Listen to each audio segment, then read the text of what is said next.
नमस्कार, स्वागत है आपका बिग फाइट लाइव में। आपके साथ मैं हूं श्वेता मिश्रा अवस्थी। 25 जून 1975 की वो काली रात जिसे 26 जून का सूरज भी नहीं मिटा पाया और देश आपातकाल के अंधकार में डूब गया। 21 महीने का वो कालखंड जो देश भर दमनकारी कालचक्र के रूप में याद किया जाता है। आपातकाल पर समय समय पर सियासत को भी गर्म होते देखा गया, लेकिन अब केंद्र की मोदी सरकार ने 25 जून को संविधान हत्या दिवस घोषित कर दिया है। इसको लेकर केंद्र ने नोटिफिकेशन भी जारी किया है। पीएम मोदी के अनुसार 25 जून को संविधान हत्या दिवस देशवासियों को याद दिलाएगा कि संविधान के कुचले जाने के बाद देश को कैसे कैसे हालात से गुजरना पड़ा था। यह दिन उन सभी लोगों को नमन करने का भी है जिन्होंने आपातकाल की घोर पीड़ा को झेला है। देश कांग्रेस के इस दमनकारी कदम को भारतीय इतिहास के काले अध्याय के रूप में हमेशा याद रखेगा। आज बात इसी मुद्दे पर कि क्यों आपातकाल को याद करना जरूरी है, कौन संविधान का रखवाला है और कौन संविधान का हत्यारा। भाइयों और बहनों, राष्ट्रपति जी ने आपातकाल की घोषणा की है।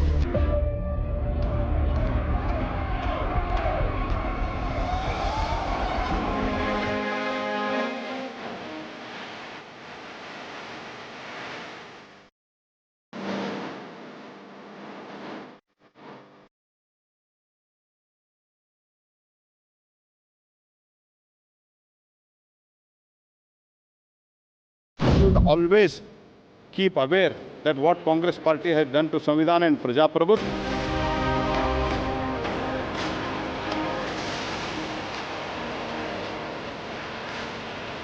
कांग्रेस पार्टी ने जैसे संविधान की हत्या की, ऐसा कभी दोबारा ना हो।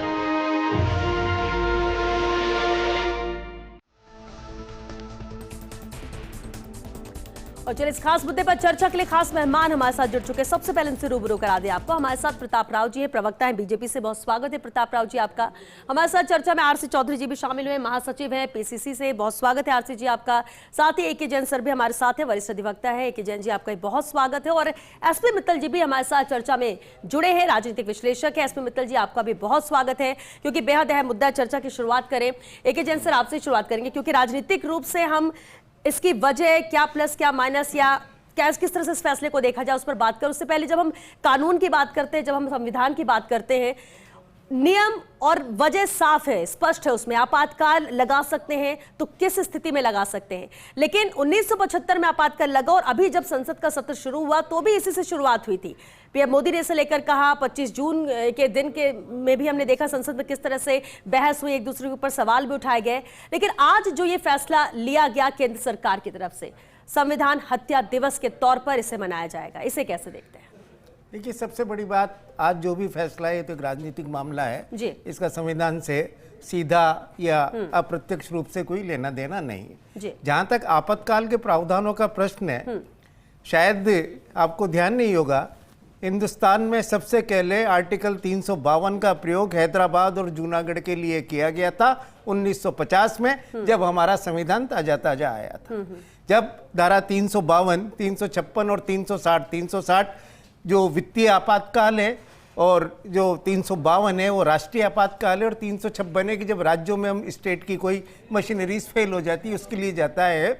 इसके प्रावधान के विषय में संविधान सभा में डिस्कशंस हुए थे और उसके बाद कुछ सदस्यों ने इसका विरोध भी किया था, पर डॉक्टर अंबेडकर, डॉक्टर राजेंद्र प्रसाद इत्यादि जो विद्वान थे उनका ये मानना था कि ये प्रावधान हिंदुस्तान की अखंडता को इकट्ठा रखने के लिए, क्योंकि हम नए राष्ट्र हैं, इसलिए अत्यंत आवश्यक है। 300 यानी मजे की बात तो ये है कि जो आज बहुत अच्छी बात है कि आज संविधान की रक्षा के लिए हर आदमी खड़ा हो रहा है, पर 26 नवंबर 1949 को संविधान सभा ने संविधान को पारित किया था और 30 नवंबर 1949 को एक बहुत बड़े संगठन के मुखपत्र में, जो अब संविधान की सुरक्षा की बात कर रहे हैं, इस क्योंकि परिवर्तन समय के साथ परिवर्तन होता है, तब ये लिखा था कि भारत का संविधान दुनिया भर के लोगों से, संविधानों से इकट्ठा हुआ कचरा है, इसमें भारतीयता नाम की कोई चीज ही नहीं है। हालांकि समय के साथ परिवर्तन बदला, आज संविधान की महत्वता हर आदमी को, हिंदुस्तान के हर आदमी को समझ में आने लगी। जहां तक प्रावधानों की बात है, 1978 से पहले 352 में आंतरिक डिस्टरबेंस के आधार पर भी आपातकाल लगाने का प्रावधान था और जो एक्सटर्नल एग्रेशन है उसके आधार पर भी था। 1950 में एक्सटर्नल एग्रेशन और इंटरनल डिस्टरबेंस दोनों के आधार पर हैदराबाद और जूनागढ़ की रियासतें जब विद्रोह कर रही थी तो वहां पर आपातकाल लागू किया गया था। 1962 में चीन के हमले के समय 352 के अधीन देश में आपातकाल घोषित किया गया था, जो 1968 तक रहा और जिसको हम तथाकथित काला अध्याय कहते हैं। 1975 में जब इंटरनल डिस्टरबेंस की वजह से इसको लागू किया गया, इसको सर्वोच्च न्यायालय में चुनौती दी गई थी और मिनर्वा मिल का फेमस केस है जिसमें यह निर्णित किया गया था कि ये जो घोषणा हुई है राजनीतिक कारण चाहे कुछ भी रहे हो, संविधान के प्रावधानों के विपरीत नहीं है। संविधान इस तरह का आपातकाल लागू करने की अनुमति देता है। डीवाई चंद्रचूड़ भी उसके मेंबर थे। 7 जजेज बेंच ने यह निर्णय उस समय दिया था। 1978 में इसमें आमूलचूल परिवर्तन किए गए 44वें संशोधन के माध्यम से, जिसमें इंटरनल डिस्टरबेंस को हटाकर यह किया गया कि आर्म्ड रिबेलियन, विद्रोह हो, सशस्त्र विद्रोह हो, तब आंतरिक डिस्टरबेंस के आधार पर लगाया जा सकता है। और उसमें यह भी कहा था कि 1 महीने के अंदर अंदर संसद से इसकी मंजूरी लेनी होगी, अगर लोकसभा नहीं है तो राज्यसभा से मंजूरी लेनी होगी और कैबिनेट भी लिखित में प्रस्ताव देगी, उसके बाद इसको लागू किया जाएगा, 6 महीने के बाद लागू किया जाएगा। और साथ ही आर्टिकल 20 और 21 जो कि पूर्व के प्रावधानों के अनुसार सस्पेंड कर दिए जाते थे, जिनको लागू नहीं किया जा सकता, उनको भी आपातकाल के दौरान डिसकंटिन्यू नहीं किया जा सकता और जुडिशियल रिव्यू को उसमें एडमिट कर लिया गया था। 360 में जो फाइनेंशियल आपातकाल लगाने की शक्तियां हैं वो अभी तक कहीं लागू नहीं किया गया। 356 का तो उपयोग तो होता ही रहता है, परंतु आपातकाल लगाने के प्रावधान संविधान में है। 1975 में जो आपातकाल लगा था राजनीतिक रूप से और अन्य रूप से गलत था, परंतु कॉन्स्टिट्यूशनली मिनर्वा मिल के केस में उसको सही बताया गया था, संविधान के अनुरूप बताया गया। ठीक है, संविधान के अनुरूप था 1975 में जो लगा। लेकिन प्रताप राव जी, आज क्यों जरूरत पड़ी कि 25 जून को संविधान हत्या दिवस के रूप में मनाया जाएगा? क्यों ऐसा लगा केंद्र सरकार को? श्वेता जी, यहाँ अजय जी जैन के अलावा मेरे को लगता नहीं है कि किसी ने उस आपातकाल के बारे में कभी कोई सोचा भी होगा, देखा भी होगा, कल्पना भी की होगी। मैं उस समय बिल्कुल अबोध बालक था, मैं जानता हूँ। मैं मेरे परिवार की कहानी बताता हूँ कि इसको हत्या क्यों कहा गया, क्योंकि मेरे परिवार को उसको भोगना पड़ा। मैं आज बताता हूँ, मेरे चाचा जी को गिरफ्तार किया, इतना मारा गया कि लकवा हुआ और वो लकवे में ही उनकी डेथ हुई। मेरे मामा जी को जेल में डाल दिया गया। हमारा परिवार था जहाँ जिस जगह सारे इस लोकतंत्र को बचाने के लिए आपातकाल के खिलाफ सारी आंदोलन की रूपरेखा बनती थी, पूरे व्यापार को ठप कर दिया गया सारे ओर से। और यहाँ स्थिति ये आई कि उस आपातकाल के दौरान मेरे पिताजी को अपने सारे धंधे को खत्म होने के बाद मैकेनिक बनना पड़ा। तो ये सारी परिस्थितियाँ हमने बचपन में देखी हैं। हमें पता है कि इस आपातकाल को हत्या क्यों कहा गया। इस तरह से मैं मेरे परिवार की जानता हूँ, किस तरह से लंबे संघर्ष के बाद हम लोग आगे आए, ये हम जानते हैं। इस तरह से लाखों परिवार थे, पता होगा जैन साहब को भी। मैं जानता हूं कि जब बचपन में माताजी जब हम बाहर निकलते थे तो कहती थी कि इंदिरा गांधी का नाम नहीं लेना, इंदिरा गांधी का नाम लोगे तो पुलिस पकड़ ले जाएगी। इतना डर था। ऐसे डर के माहौल में आखिर में क्या था? वो लोकतंत्र की हत्या नहीं थी क्या? संविधान को कुचला नहीं गया था क्या? किस तरह से मीडिया को कुचल दिया गया था, रातों रात कह दिया गया था। इंडियन एक्सप्रेस से लेके सभी की लाइट काटकर उनके प्रिंटिंग को बंद कर दिया गया था। सारे के जितने भी जर्नलिस्ट थे उनको रातों रात उठाकर जेलों में बंद ठूस दिया गया। जयप्रकाश नारायण से लेकर अटल बिहारी वाजपेयी से लेकर समाजवादी, कम्युनिस्ट और जितने भी नेता थे, यहां तक कि जगजीवन राम, हेमवती नवंदन बहुगुणा, नंदिनी सतपथी जैसे कांग्रेस के नेताओं को भी जेल में ठूस दिया गया। क्यों ठूस दिया गया? केवल एक कारण, इलाहाबाद हाईकोर्ट का निर्णय। इलाहाबाद हाईकोर्ट ने जो इंदिरा गांधी जो चुनाव को लेकर उनकी राजनारायण जी की ओर से अपील दायर हुई थी, उसमें राजनारायण जी को जीता हुआ बताया था और सुप्रीम कोर्ट ने भी उसको कंफर्म किया था। बस केवल अपनी कुर्सी को बचाने के लिए, अपनी सरकार को बचाने के लिए आपातकाल को, जैसा जैन साहब बता रहे हैं कि इंटरनल डिस्टर्बेंस, ये इंटरनल डिस्टर्बेंस नहीं था, ये केवल कुर्सी को बचाने के लिए लोकतंत्र की हत्या थी। जिस संविधान की शपथ लेते हैं, जिस संविधान की कसम खाते हैं, उसकी हत्या कर दी गई थी। और निश्चित तौर पे अगर वो आंदोलन नहीं होता, लाखों लोग जेल में नहीं जाते, मेरे चाचा जी या मेरे मामा जी जैसे सैकड़ों लाखों लोग अगर नहीं लड़ते, तो हम लोकतंत्र की बात नहीं कर रहे होते, चुनाव नहीं हो रहे होते, कोई ना कोई गांधी परिवार का कोई राजा होता, यहां लोकतंत्र नहीं होता। आज हम जो बोल रहे हैं, फर्स्ट इंडिया भी नहीं होता और कोई मीडिया भी नहीं होता। केवल जो सरकार बोल रही होती, जो सत्तारूढ़ लोग जो बोल रहे होते, वही बात हो रही होती। इसलिए वो हत्या का एक ऐसा काल था जिसे लोगों ने देखा है।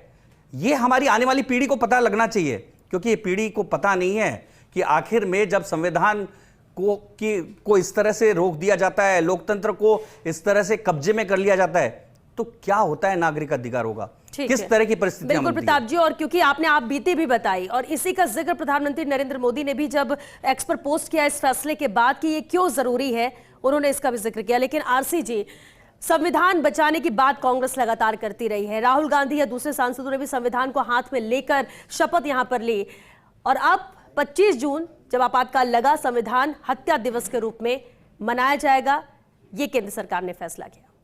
कांग्रेस की क्या इस पे प्रतिक्रिया है? क्योंकि बार बार कटघरे में जब आपातकाल की बात आती है तो इंदिरा गांधी का चेहरा, इंदिरा गांधी, वो फैसला, यही सब जिक्र होता है। और इसके साथ साथ वो स्थिति भी उस वक्त देश में बनी जब जेल में जहां 5 लोग होने चाहिए वहां 50 लोग को डाला गया। ये सब तो आपातकाल के अंतर्गत नहीं आता। और जिस तरह से जिक्र अभी प्रताप राव जी ने भी किया, ओवरऑल सबसे पहले तो एक प्रतिक्रिया इस पर, इस फैसले पर। श्वेता, मैं कहना चाहूंगा कि इस मुल्क की जो आजादी है, वो इस मुल्क के स्वतंत्रता सेनानियों ने कई वर्षों तक जेल की यातनाएं झेल के, कई अमानवीय यातनाएं झेल के इस मुल्क को आजाद कराया। ये जो अखंड भारत की जो बात करते हैं, सरदार पटेल को बार बार नमन करते हुए अगर इस अखंड भारत की संकल्पना अगर किसी ने की तो वो सरदार पटेल ने की। जिस संविधान को 26 नवंबर 1950 को जब आत्मसात किया गया था, 1949, उस समय यह कहा गया कि इस देश में संविधान की जरूरत क्या है, स्मृतियां बहुत हैं, उसी विधि के तहत मुल्क चल सकता है।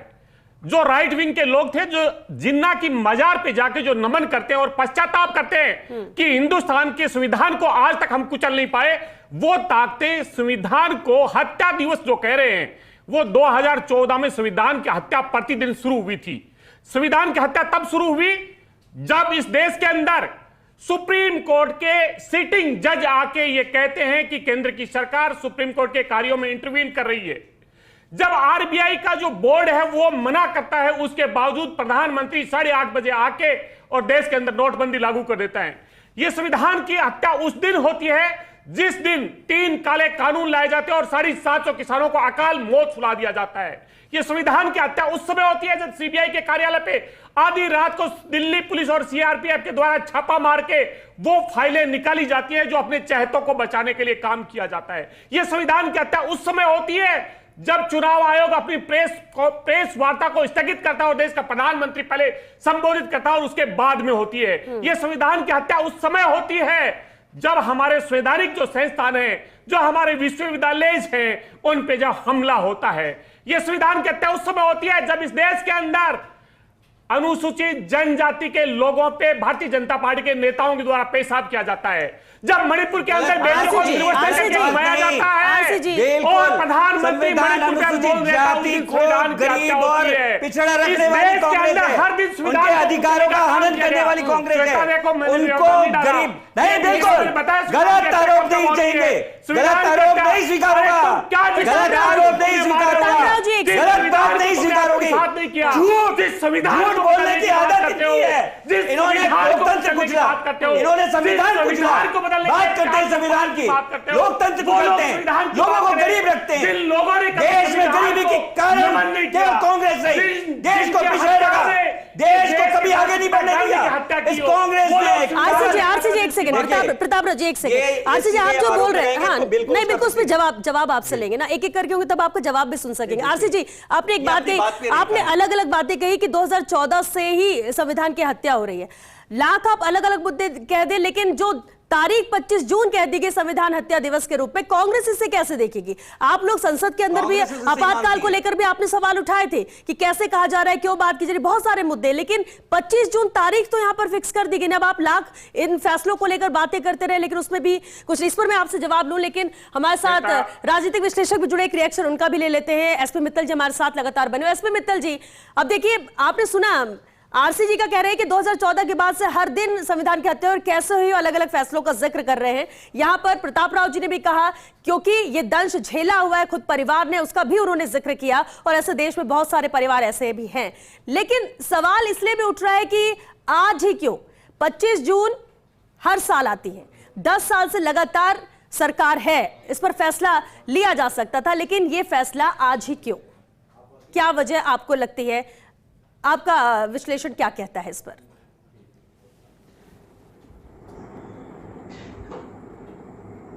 देखिए श्वेता, आपने जो सवाल उठाया बिल्कुल सही उठाया है कि नरेंद्र मोदी के नेतृत्व में सरकार पिछले 10 साल से चल रही है, लेकिन इस बार ही क्या हुआ कि आपको 25 जून को यह घोषित करना पड़ा कि यह संविधान हत्या दिवस का दिन है। इसका सीधा सीधा जवाब यह है कि यह पहली बार मौका रहा जब संसद के अंदर संविधान की प्रतियां लेके ये कहा गया कि हम संविधान की रक्षा करने की शपथ भी हम ले रहे हैं। तो उसका मुझे लगता है कि ये जो जवाब है ये भारतीय जनता पार्टी की और नरेंद्र मोदी की सरकार की ओर से दिया गया कि जो 25 जून का दिन है, जिस दिन के क्या नाम से आपातकाल लागू करने की घोषणा की गई थी 1975 के अंदर, उसको हम क्या नाम संविधान का हत्या दिवस बना। ये एक मुझे लगता है कि राजनीतिक क्या नाम से जो निर्णय है उसका लिया। लेकिन देखिए ये बात सही है, आरसी चौधरी साहब ने कहा, उनकी अपनी जगह तर्क सही है, लेकिन ये बात सही है कि जब आपातकाल लागू हुआ तब देश के अंदर संविधान की वाकई धज्जियां उड़ाई गई, जिस तरीके से मीडिया को कुचला गया। आपको ध्यान होगा, छोटा आपको शायद नहीं ध्यान होगा, लेकिन मुझे ध्यान है, मेरी उम्र उस टाइम 10-12 साल की रही होगी। हमारे फादर भी एक अखबार निकालते थे, हमने देखा कि किस तरीके से जिला कलेक्टरों को, जिला मजिस्ट्रेटों को अधिकार दे दिया गया कि अखबार में कोई भी खबर छपेगी तो उसको पहले आपको जिला कलेक्टर से सेंसर करवाना पड़ेगा, और जिला कलेक्टर ने वो अधिकार जिला जनसंपर्क अधिकारी को दे दिया। बड़े बड़े अखबारों के मालिक जो हैं वो क्या नाम से अपनी खबरों को सूचना केंद्र के अंदर जाके उसको स्वीकृत कराते रहे। जो साप्ताहिक और पाक्षिक अखबार थे वो अपने प्रूफ ले जाके दिखाते रहे। तो ये था सरकार का उस समय का हालात की क्या नाम से आप मीडिया में ऐसी कोई खबर नहीं लगा सकते जो सरकार के विरोध में हो। मुझे लगता है कि उस टाइम क्या नाम से निजी चैनलों का प्रचलन नहीं था। यदि प्रचलन होता तो श्वेता आपको भी क्या नाम से वो जो वीडियो है, जो आपका बुलेटिन है, वो पहले क्या नाम से डिस्ट्रिक्ट मजिस्ट्रेट से स्वीकृत करवाना पड़ता, तब उसको प्रसारित किया जाता। कुल मिलाकर ये कहा जा सकता है कि उस समय मीडिया का गला पूरा घोटने की कोशिश की गई। ये बात अलग है कि क्या नाम से बाद में फिर उसी सरकार को क्या नाम से हार का सामना करना पड़ा। और एक इसके अंदर बात यह कि बार बार ये कहा जाता है कि हम संविधान की रक्षा की बात करते हैं कांग्रेस की ओर से। आपको ध्यान होगा कि कांग्रेस के शासन के अंदर 356 का उपयोग कम से कम 70 बार किया गया, जिसके अंदर राज्य सरकारों को बर्खास्त किया गया। लेकिन मुझे नहीं लगता कि पिछले 10 साल के अंदर मोदी जी के शासन के अंदर किसी सरकार को 356 का उपयोग करते हुए बर्खास्त किया गया। लेकिन फिर भी राजनीतिक बात है, कांग्रेस। लेकिन मित्तल साहब, यही बात है राजनीति की कि बेवजह बिना फायदे के कोई फैसले नहीं होते हैं। आप अगर ये कहो कि नहीं इसमें कोई फायदा नहीं है, बस आम जन को ध्यान में रखते हुए, इतिहास को ध्यान में रखते हुए, लोगों को याद रहे, जहन में रहे, सिर्फ इसलिए फैसला, क्या माने सिर्फ इसीलिए लिया गया, या वाकई में इस बड़े फैसले के पीछे कोई फायदा है, या आगे चल के कोई मैसेज है, या फिर उन लोगों को श्रद्धांजलि के तौर पर है जिन्होंने ये दंश झेला, जो याद रख सके, जिन्होंने अपनों को खोया, और हर साल वो दिन आएगा, हर साल उसे ऐसे मनाया जाएगा। मित्तल साहब,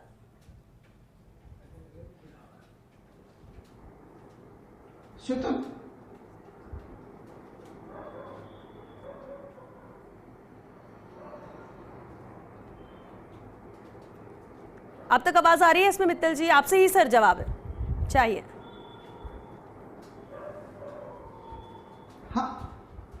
हाँ, देखिए श्वेता, अब इसमें कोई दो राय नहीं कि आज जिस तरीके से कहा उसकी अधिसूचना जारी कर दी गई है। तो अब इसका मतलब ये है कि सरकार के स्तर पर भी अब क्या नाम से हर वर्ष 25 जून को ये संविधान हत्या दिवस बनाया जाएगा, और मुझे लगता है कि इसको लेकर क्या नाम से आयोजन भी किए जाएं, और बार बार ये क्या नाम से जो आपातकाल था उसके अंदर जो हालात उत्पन्न हुए थे वो क्या नाम से जनता के सामने रखे जाएंगे, और जो युवा पीढ़ी होगी, जो उस समय की होगी, उसके सामने भी इस बात को रखा जाएगा कि आपातकाल के समय देश के क्या हालात थे। ठीक है। प्रताप राव जी, पहली बात तो यह है कि आखिर में ये क्यों 50 साल होने श्वेता, उस घटना को देश से में संविधान को खत्म करने, लोकतंत्र की हत्या करने को उसको 50 साल हो चुके हैं।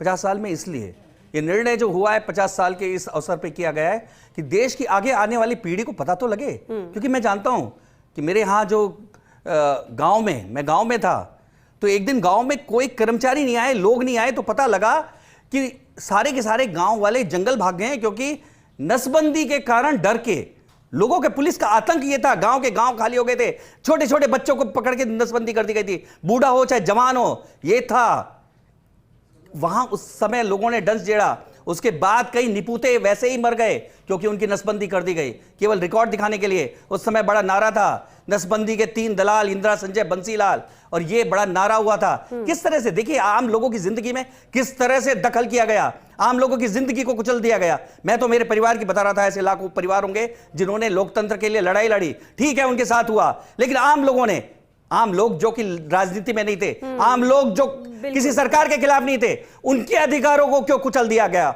उनको क्यों इस तरह से दरिंदगी वाली जीवन जीने के लिए मजबूर किया गया? संविधान पूरी तरह से केवल इंदिरा गांधी का राज था, नाम, और कोई अगर इंदिरा गांधी का नाम भी ले लेता तो डरता था। ऐसी स्थितियां थी, तो इसलिए लोकतंत्र की हत्या इसलिए हुई थी, इसलिए ये संविधान हत्या दिवस मनाना बहुत जरूरी है। लोगों को पता लगे, आने वाली पीढ़ी को पता लगे आरसी जी, क्या होता है। अभी तक तो ये था कि जब 25 जून आता था आपातकाल लगा, क्यों लगा, क्या है, नई पीढ़ी की जब बात होती है तो वो ये देखेंगे, पढ़ेंगे, समझेंगे। लेकिन अब जब संविधान हत्या दिवस के रूप में मनाया जाएगा तो संविधान की हत्या क्यों की गई, कैसे की गई, इसको लेकर लोग जानना चाहेंगे। श्वेता, जैसे ही मैं बोलने लगूंगा भारतीय जनता पार्टी और तमाम नेता बीच में व्यवधान डालेंगे। एसपी मित्तल साहब राजनीतिक विश्लेषक हैं, उनके ब्लॉगर हैं और उनके ब्लॉग सब लोग पढ़ते हैं और जानते हैं। उन्होंने जिन बातों का जिक्र किया, लेकिन संविधान के अनुच्छेद क्या कहते हैं, ये एके जैन साहब जो विधिवेता है उन्होंने काफी बखूबी से बताया।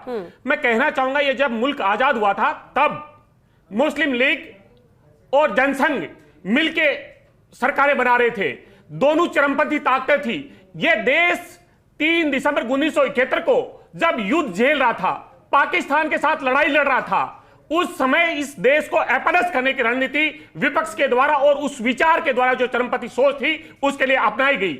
यह संविधान के आर्टिकल 352 के तहत जो प्रश्न भाग 18 के अंदर आता है, जिसके अंदर उल्लेख है, उसके द्वारा किया गया। लेकिन मैं ये पूछना चाहता हूं कि इस देश के अंदर 10 साल से प्रतिदिन गोदी मीडिया के द्वारा सरकार से नहीं विपक्ष से प्रश्न पूछा गया। तमाम उस किसान की, गरीब की, वंचित की, मजदूर की उस आवाज को कुचला गया, तमाम उन मुद्दों को कुचला गया। देश के 146 सांसदों को बर्खास्त करके 25 जून 74 को क्या हुआ था ये बताओ ना। यही मैं पूछना चाहता हूं, नेता की ये बौखलाहट बता रही है कि जिन्होंने 10 साल तक संविधान को झुके नमन नहीं किया था, वो प्रधानमंत्री नरेंद्र मोदी संविधान की पूजा करता था, उनको हमने मजबूर किया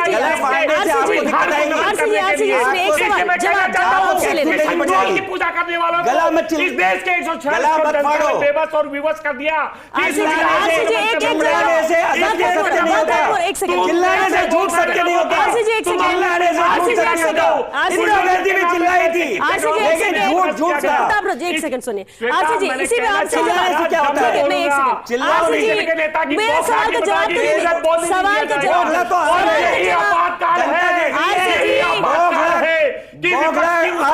को कुछ लो जनता के बीच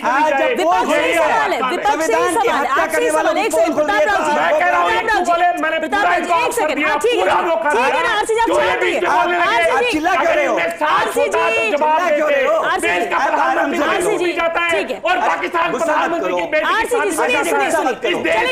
हम चर्चा कर रहे हैं। आरसी जी प्रताप राव जी, एक सेकंड, गुस्सा क्या जवाब नहीं दे सकते। आपसे जवाब ले रहे 10 साल तुमने संविधान को नहीं माना। आरसी जी, तुमने तो आरसी जी सुनिए आरसी जी, राजा सजा देगा। आरसी जी एक सेकंड, तुम्हें आना चलिए सुनिए, संविधान को नमन करना पड़ेगा। आरसी जी एक सेकंड, बीपी बढ़ेगा तुम्हारा। आरसी जी तुम्हें याद आ रहा संविधान आरसी जी, देश की एकता को तोड़ लेगा। सुनिए एक मिनट शांत होइए,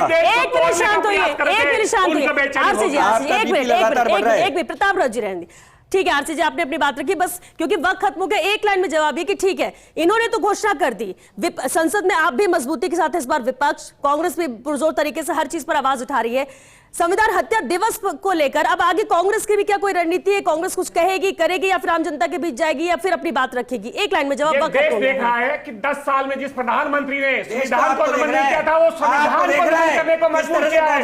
लोकतंत्र के अंदर जनता जनार्दन है, भारतीय जनता पार्टी के नेता की बात कर रहे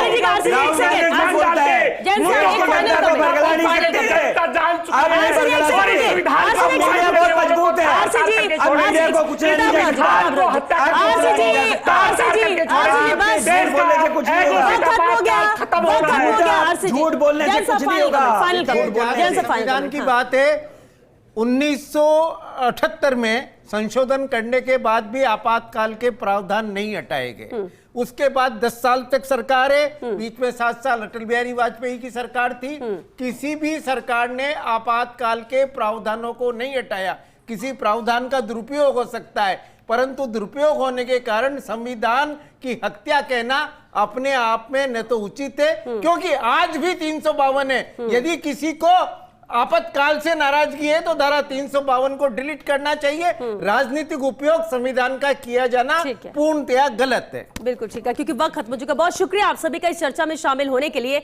तो देखिए 25 जून संविधान हत्या दिवस, क्या वाकई में 25 जून को आज के बाद आने वाले वक्त में नई पीढ़ी क्या अलग तरीके से देखेगी, अलग नजरिए से देखेगी? क्या इसी तरह के इसी नजरिए से देखकर अपने शब्दों में से समझने की कोशिश करेगी कि आपातकाल क्यों लगा, क्या लगा? लेकिन इतना जरूर है कि संविधान की हत्या कैसे होगी जब संविधान हमारा जारी है, नियम कानून के तहत ही चीजें होती हैं। लेकिन हाँ, इसका उपयोग नहीं, दुरुपयोग नहीं होना चाहिए जो यहां पर किया गया। और दूसरी बात है कि राजनीतिक पृष्ठभूमि से देखा जाए तो हर फैसले के पीछे कहीं ना कहीं फायदा नुकसान नजर आता है। क्या 1975 में भी ये हालात थे? उस नजरिए से देखें, क्या उसी चीज के फायदे के तौर पर, क्या आज के दिन को भी देखें? तमाम अहम सवाल है, हर किसी के जहन में उठ रहे होंगे, जिसका जवाब तलाशना होगा। लेकिन देखना होगा कि आने वाले वक्त में आखिर 25 जून की तस्वीर क्या बनती है हर किसी के जहन में, खासतौर से देशवासियों के जो 1975 के दिन को भी देख चुके हैं और आज के दिन भी देख रहे हैं। चलिए 6 बिग फाइट लाइन में आज के लिए बस इतना। नमस्कार।